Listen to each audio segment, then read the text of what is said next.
اللهم بارك لمولانا صاحب الزمان. We set out at night very quickly. I can still hear Monfaz's voice in my ears, how he rushed in, flustered, and said, "Sister, hurry!" A troop of the Caliph's soldiers is on their way, intending to destroy us. Gather the women as quickly as possible and go to Qum. Qum is the city of those who love the Ahl al-Bayt. There, no harm will come to you. If God wills, we will join you soon. He said these things and quickly left to prepare the men of the caravan. The women were not in good spirits, but they remained steadfast and strong. It seemed that Lady Masoomah had been poisoned.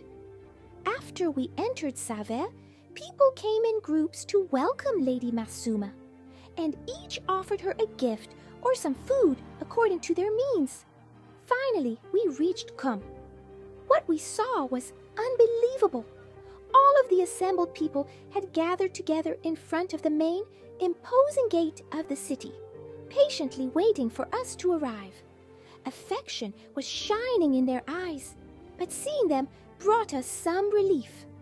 A man from the city's notables named Musa ibn Khazraj hosted us in his home. A few days passed and we became somewhat calmer. But Lady Masoomah grew weaker with each passing day. People constantly came to visit them, and despite her illness, she never avoided meeting them or answering their countless questions. One day, as we were sitting by Lady Masoomah's bedside, suddenly the sound of wailing and lamentation of the women rose from outside. Yasir, wounded and half dead, slowly made his way toward Lady Masoomah's chamber. We fixed our gaze on his lips, waiting for him to say something. At last, he opened his mouth and, in broken words, told us everything. And in that very moment, he passed away. The Caliph's army had killed all our men at the caravanserai of Saveh. The cries and wails of the women filled the chamber until she herself began to speak and said, "My sisters, though this tragedy is heavy and our hearts are full of sorrow for our loved ones, if you wish to weep, weep for our grandfather Hussein. Peace be upon him. For although the blood of our loved ones has been shed, we were not taken captive.